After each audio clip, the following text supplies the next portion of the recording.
Hello everyone, and welcome to Andrew Broussard Watercolors.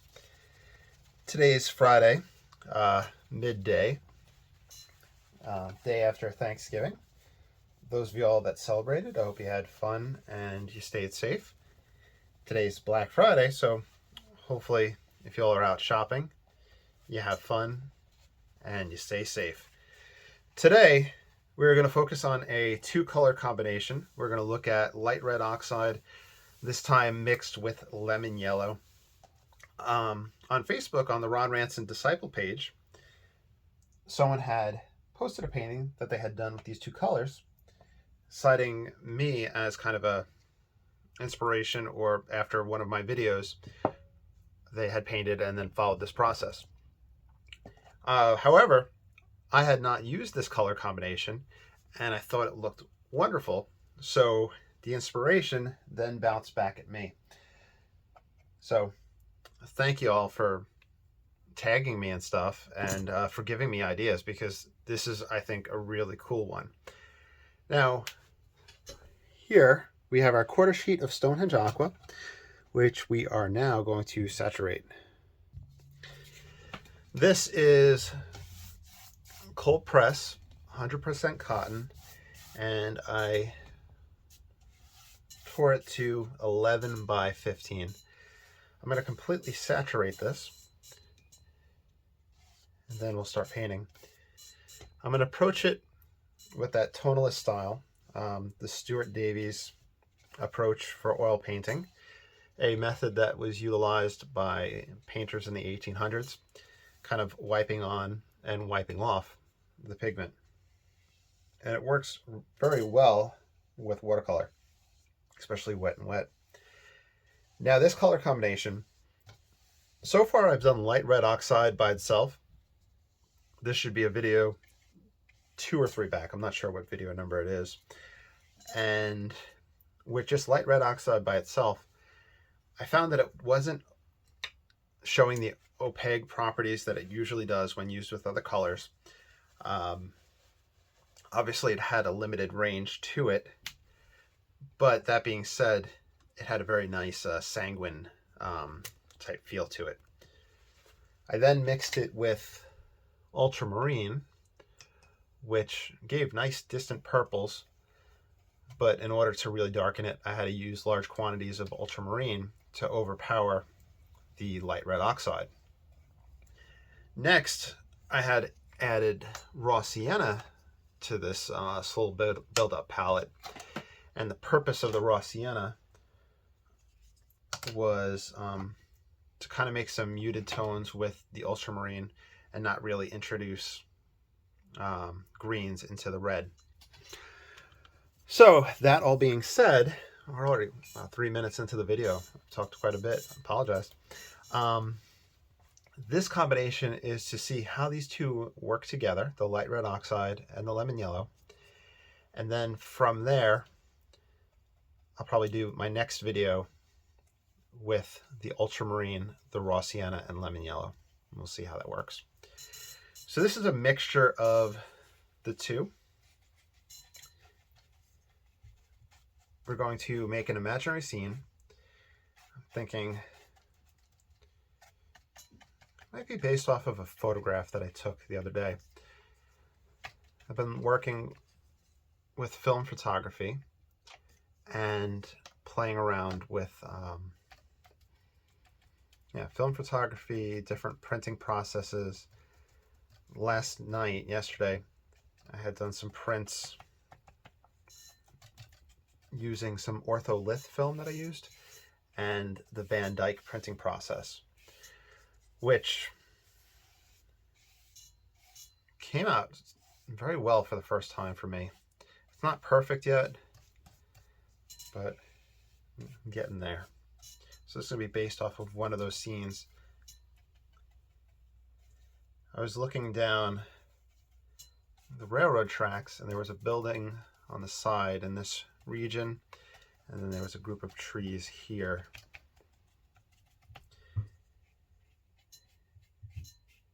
And I think we'll create a path.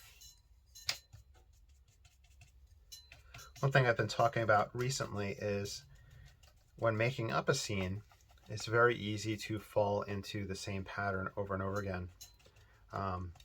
You'll see that a lot with artists, myself included. So this is an attempt to fight that a little bit. So the light red oxide is definitely overpowering in regards to the mix with the lemon yellow. So already I'm going to be adding more lemon yellow to the palette. Both of these are Cotman brand.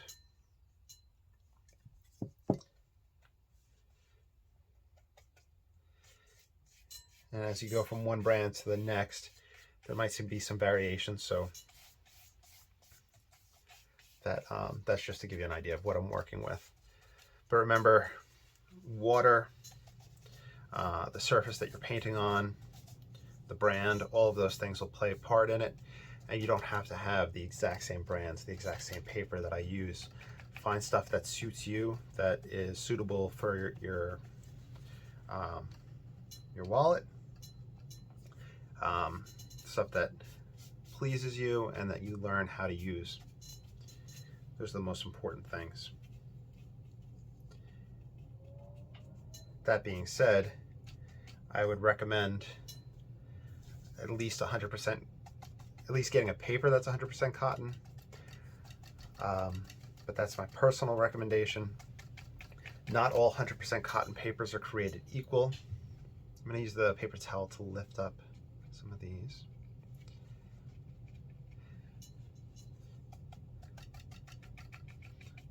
What I had done when I was finding the watercolor paper for me, I went on blick.com, and if you order 10 or more sheets of 22 by 30 paper, I guess it could be any type of paper, but if you buy 10 or more, they drop like a shipping charge or an extra charge that would be taking place for bulk items. So I had purchased some Bockingford, some Winsor & Newton watercolor paper, I think some different arches, some different ones, and I went through them and played around with them.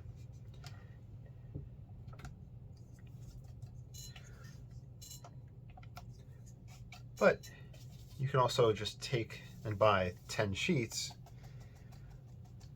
of watercolor paper and then just become accustomed to that one.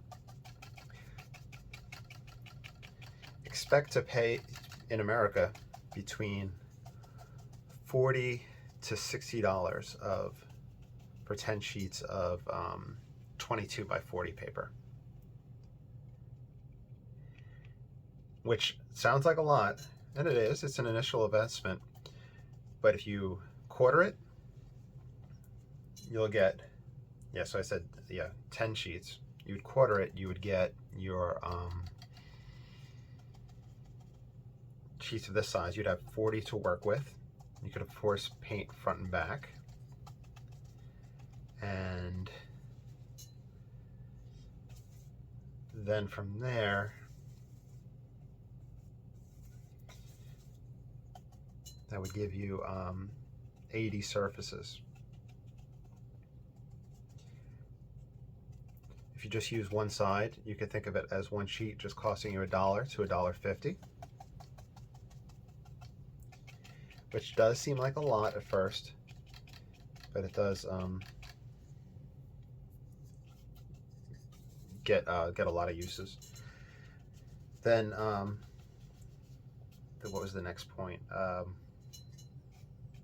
If you do front and back and you get 80, that's 50 cents to 75 cents per painting.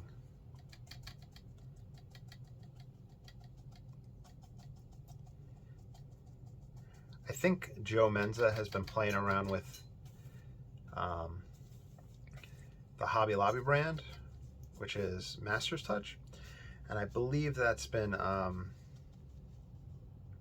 think it had changed. I'm not sure if it's, I think he likes it, so I'll have to ask him. Or if Joe, you watch this, let me know, or I'll ask you in the chat later on. Okay, so we have our scene set up. Paper towel lifting highlights. We're kind of going back and forth. The brush is shedding some hairs. If I could just get it to pick up.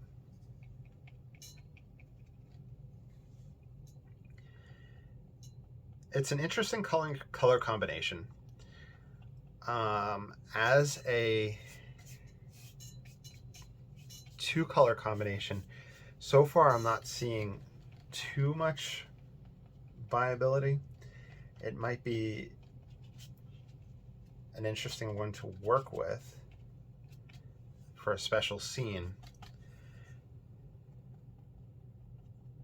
but that might also be kind of a bias that I have. Maybe I don't think that it holds its own too well, but I might not be a fan of just this color scheme. But the glow so far is fantastic. And a lot of these light red oxide combinations, I constantly think late day and autumn. Taking the number 1 rigger, I'm going to add some texture back here. We're still wet and wet.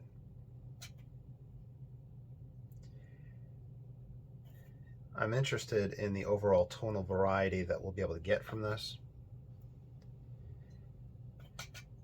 and hopefully a sense of depth that we can get from this 2-color combination.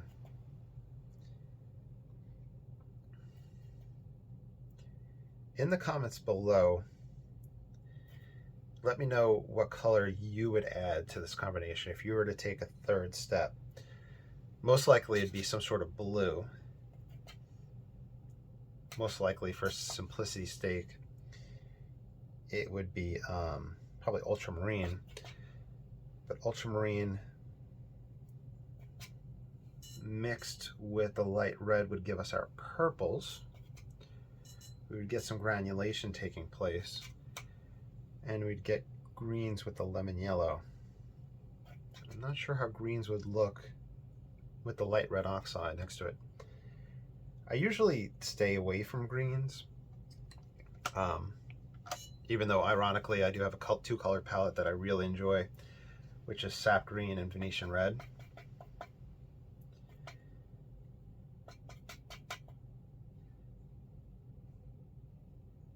I just can't imagine green working well with this, but I'm going to wind up having to do that experiment, to having greens with this color combination.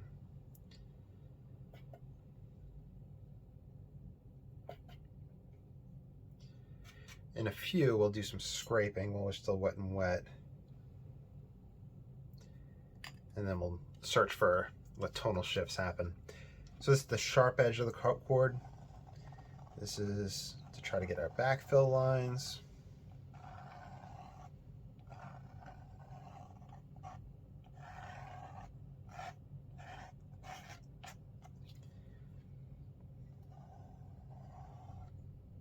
This is the rounder edge. Okay, it does pull back to white very easily. And as I say that, I have some difficulty down here.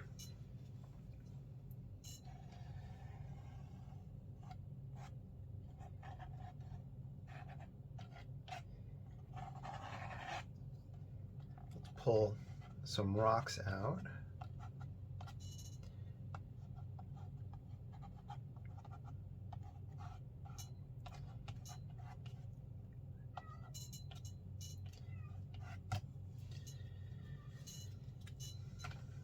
In the interest of composition, I think I'll have a foreground type log come over.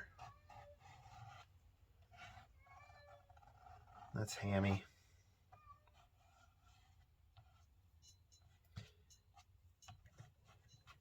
All right, so the good thing is this combination scrapes really, really well.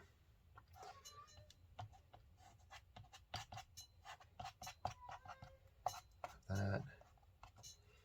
Get a little bit of texture to recede. This will be a tree log fallen over.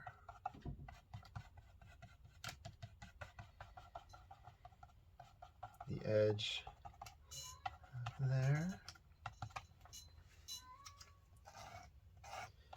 Okay, now we're going to do a dry off. We're going to look for the tonal shift.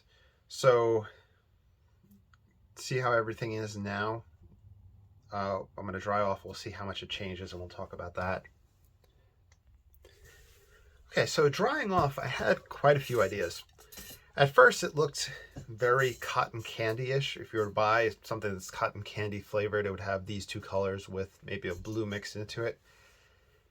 But that set aside, that thought, this might be the way to get those tonalist background sunsets.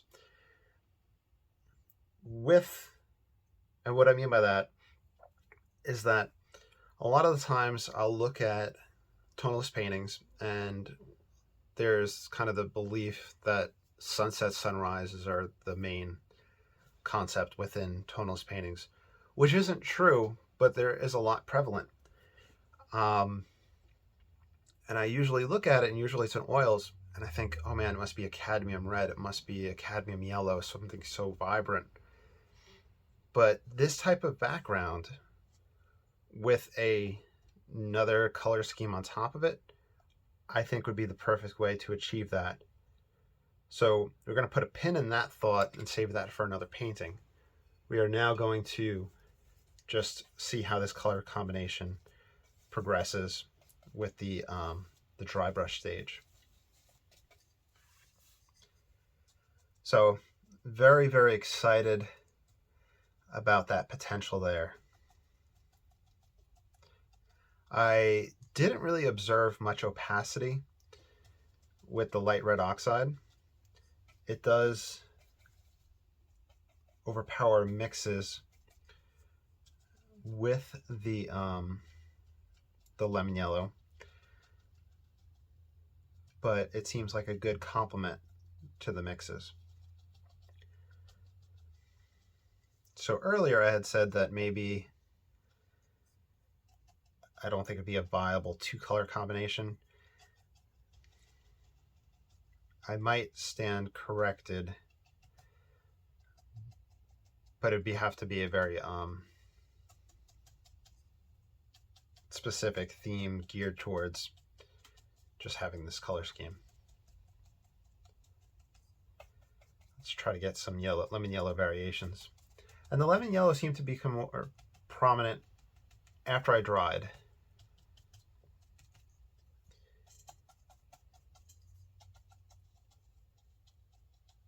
Do a little S shape back here.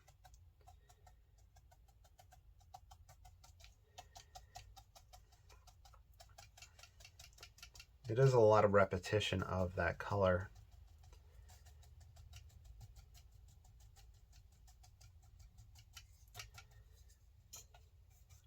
Let's try stronger lemon yellow. We might have to use pure lemon yellow to get a variety.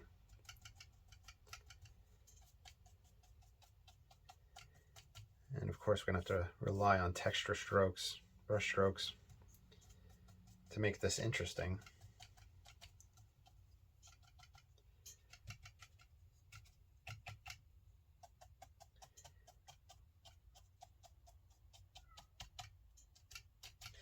I scraped out this log tree fallen down.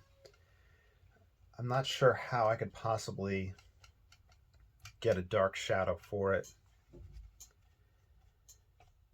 believe that's where your ultramarine would come in if we used a blue.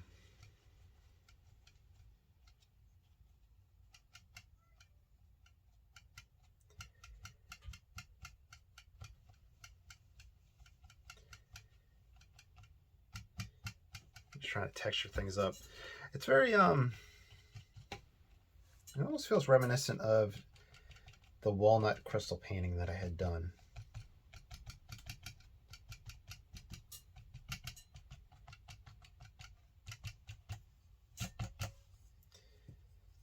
Where's our number one rigger? There we go. I think maybe we'll just take pure light red oxide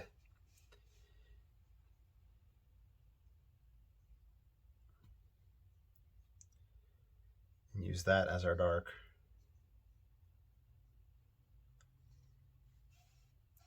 Just going to heavier concentrations. It would come out.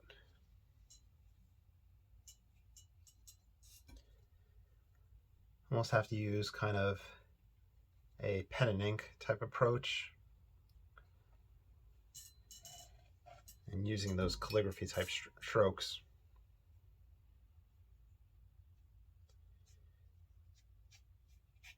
To create this. It's almost painfully bright right here. The light red oxide over that white background. That's nice.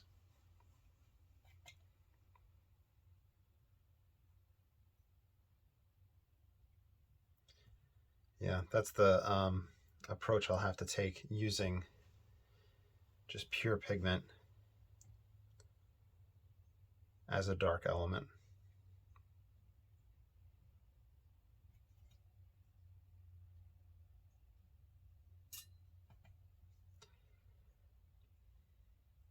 That's a little too upright right there.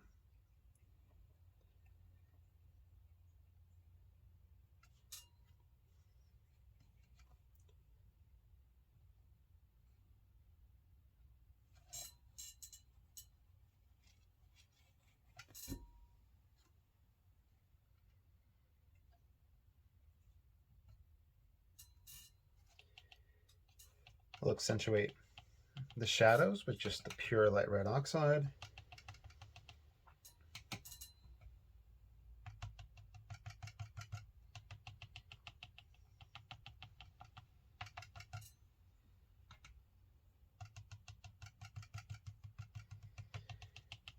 And relying on texture.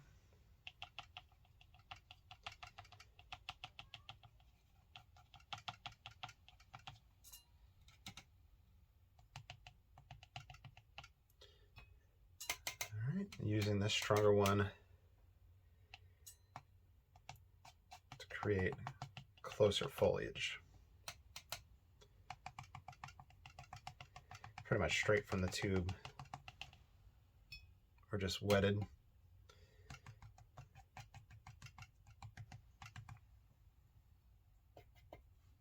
Okay, this is more mixed with the lemon yellow.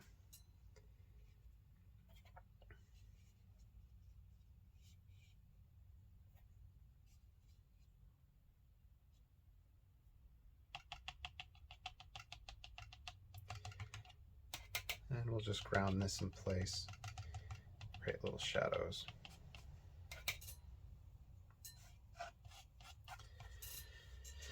Okay.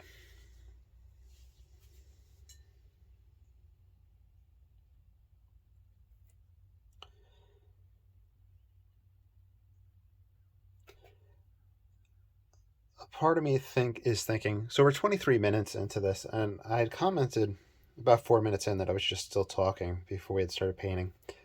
So we're about 20 minutes into this color combination. And I'm thinking the only way to proceed forward would be to play around with the rigger in this fashion, just slowly building up that darker, closer layer, or utilizing the hake to give a little bit more illusion of detail. Here's some strong light red oxide.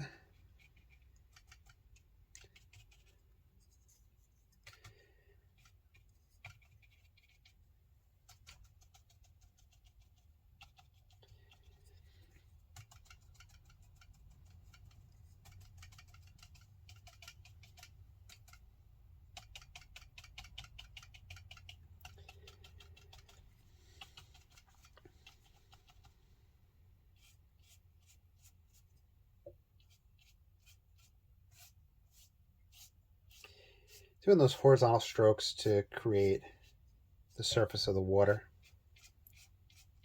So I go vertical and then I spread it out. That seemed to help quite a bit.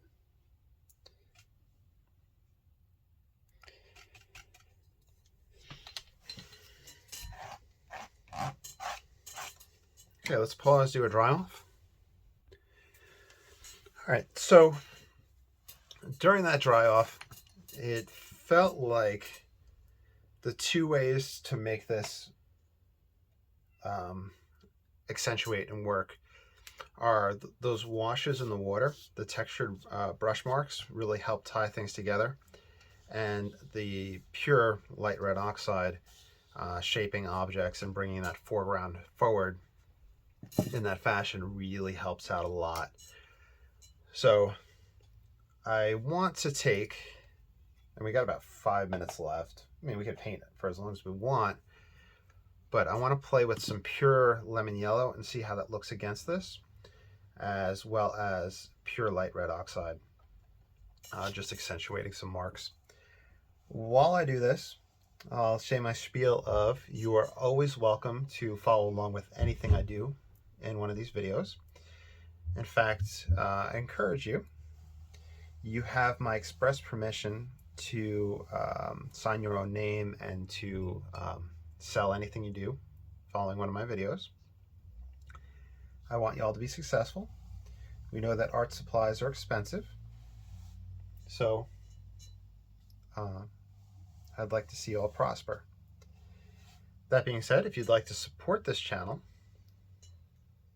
I have a whole bunch of different ways. By simply liking and subscribing, by commenting and asking questions, you'll help this channel out a lot.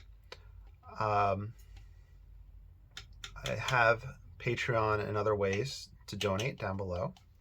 And I do have all my stuff that I do is for sale. So if you ever want to purchase anything, I have the Etsy and other means.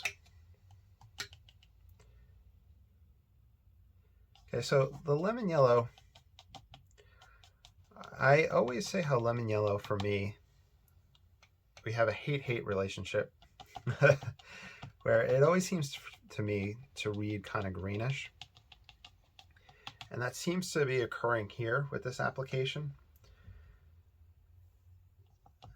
I wanted to go pure lemon yellow, but I had a little bit of light red oxide on the brush. But even that, it just seems a little tainted and pushes towards green. But it does seem to help in this scenario.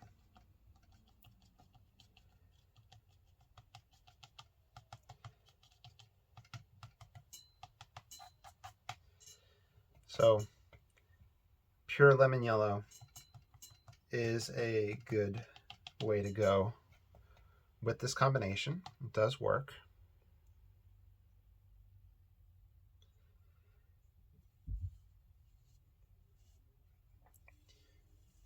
Curious how it'll dry, but it is giving a very quick, easy way to get an extra level of detail. You could take the hake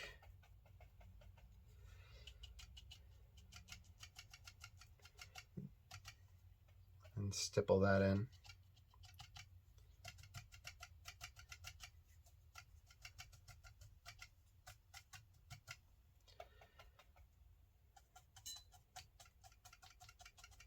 Yeah, gives good variety. Then from here, we'll have one last go at the light red oxide.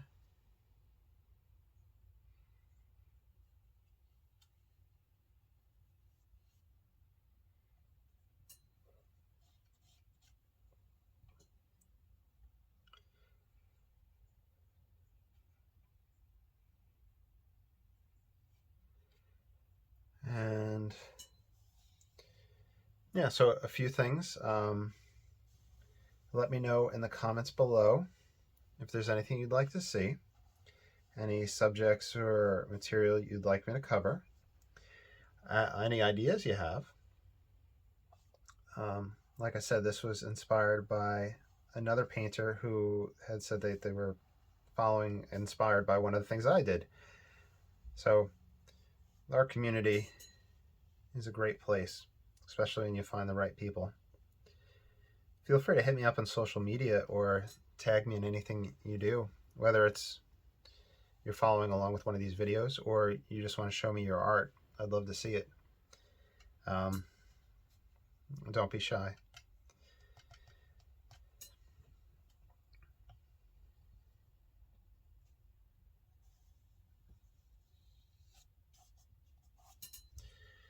Yeah, so another viable two-color combination. Here, these are both Cotman colors. These tubes, probably on Blick, are about $6 for the larger ones.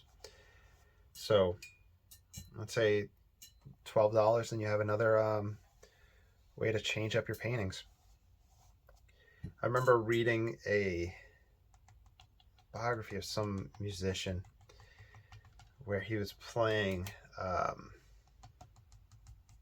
piano or something in a lounge, and he really didn't know many different songs, but he just changed the key up, changing what scale he was using or what key the song was in, and nobody noticed that he was playing like the same thing over and over again, I guess, but in different keys. So if you're looking to breathe some fresh life into your art, play around with your color combination. Last trial. All right, so let's sign this. I think down here would be a good place. Thank you for watching. Hope you all have a great day. Have safe and happy holidays. We have Hanukkah coming up. We have Christmas coming up. Thanksgiving just passed. I'm not sure what other holidays are coming up, but it's a holiday season, so whatever you celebrate, please have fun, be safe, and I'll talk to y'all soon. Y'all take care. Have a great day. Bye.